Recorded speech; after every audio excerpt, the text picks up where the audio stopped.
has reviewed the 61 years of our nationhood and surmised that the President Muhammadu Buhari-led All Progressives Congress administration has gone down in history as the worst in the annals of our national life. The PDP holds that the push by this administration to sink our nation to the precipices is evident in our daily lives.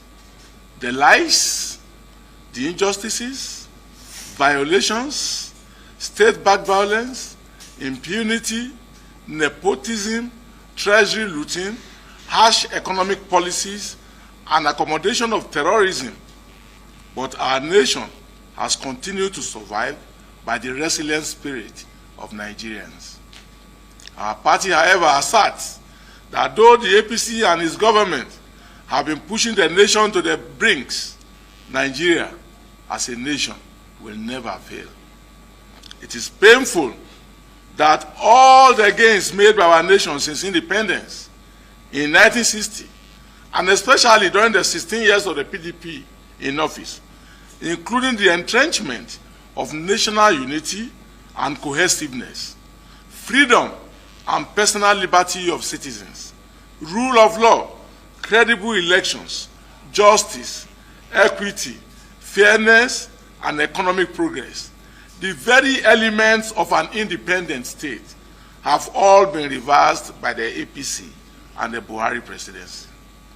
The Buhari presidency and the APC have on all fronts taken our nation back to the pre-independence days, with its associated bondage mentality and frustration, resulting in many losing faith in the system and leaving our country in droves within the last 6 years. Is it not an irony that our nation is celebrating independence in the face of subverted elections, brazen crackdown on the opposition and dissenting voices, as well as other suppressive acts, including the muzzling of free speech as witnessed in the ban on Twitter in Nigeria? Is it not also an irony that as we celebrate independence, 61st, thousands of our compatriots are falling victims to extrajudicial killings, arbitrary arrests, and illegal detention in dehumanizing cells, which underscore the horrible situation under President Buhari and the APC, as even profiled by international organizations, including the Amnesty International and U.S. Department of State. How can we celebrate when the APC government has no answers to the murdering of our youths by security operatives, as witnessed in the NSAS protest killings of 2020, and where those who demand for accountability in government are being hounded, harassed, and framed? Is it not painful that under President Buhari, our nation has been opened up to terrorists, bandits, and kidnappers who are wantonly killing our citizens, while their known apologists are enjoying official cover, with even one of them holding office as cabinet minister? The PDP holds as unpardonable that President Buhari has failed to secure our nation, in spite of the genuine suggestions by patriotic Nigerians, including the PDP. His administration has remained lethargic and assuming a helpless situation. Nevertheless, our party will continue to celebrate our gallant troops who are making huge sacrifices to defend this country despite the daunting challenges that they face. On the economic front, how can we celebrate when President Buhari and the APC had, in a space of 6 years, wrecked our once robust economy, turned Nigeria into the poverty capital of the world, where over 82.9 million Nigerians can no longer afford their daily meals? How can we celebrate when the APC has plunged our nation into economic slavery with over 33.1 trillion accumulated debt, a 33% unemployment rate, collapse of productive sectors, and a weakened naira from the 167 to $1 handed over to President Buhari in 2015 to a dismal 576 naira to $1? Instead of ending its corruption and seeking ways to revamp the economy, the Buhari administration is busy doctoring the books with false indices that have no bearing of any sort to the harsh reality on the ground. Indeed, this is not the way to go. The incontrovertible truth is that there is no hope in sight under the APC, and that is why there are no drums on the streets to celebrate Nigeria at 61. If anything, Nigerians are using the occasion of the 61st independence anniversary of our country to further strengthen their resolve to take back their country from the stranglehold of the APC come 2023. The PDP appreciates the confidence reposed on our party by Nigerians to lead the charge to rescue our nation in 2023. Our party acknowledges the flurry of goodwill and solidarity messages coming from Nigerians across the board, as further demonstrated in the massive interest by citizens in our ongoing registration exercise. The PDP, however, congratulates Nigerians on the nation's 61st independence anniversary and urges them to use this year's occasion to consolidate on their unity and resilience for the task ahead. I welcome you all.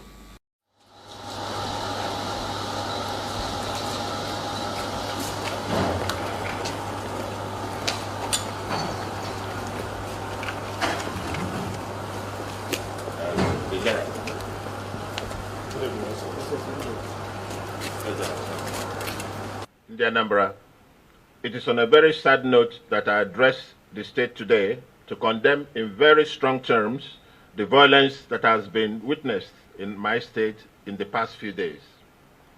Since last weekend, some armed persons have unleashed terror with sporadic attacks on innocent citizens in various parts of the state. From the briefings I have received from security commanders, officers of some political parties and branded campaign vehicles and individuals occupying them have been attacked with killings and burning of vehicles observed. Other innocent road users have become victims of this menace, with many losing their lives and others their properties. Between Sunday 26 and yesterday 28 September 2021, attacks on citizens at Oko, Agolo, Obosi, Mpo, Nobi, Newi, and other places have left about 10 people dead, including an illustrious son of this state, Dr. Chike Akunyili, husband of the late Dora Akunyili, who was reportedly gunned down yesterday around Mpo. These are our own people dying every day, and for what reason? In the Anambra, these attacks and accompanying deaths cannot be justified and must stop now. I have therefore conducted an extensive security meeting and have directed all security agencies to step up and confront this monster ravaging our land. I charge everyone involved in the security architecture of Anambra State to take very seriously this threat to our livelihood and boldly rise to confront same. Everything that needs to be done will be done, and no stone will be left unturned in this effort. My directive to this effect is clear, and I urge every security personnel on duty in Anambra State to do his utmost best to secure our people. To all citizens of Anambra State and every person living and doing business in our state, I urge you now to join forces with us to confront this common enemy. We cannot condone this savagery for any reason whatsoever. I therefore call on all our youths in the state to rise up and protect our communities. Traditional rulers, president generals, the clergy, vigilante groups, and all leadership structures must now take responsibility and, in conjunction with the police, military, and other law enforcement agents, work to restore order immediately.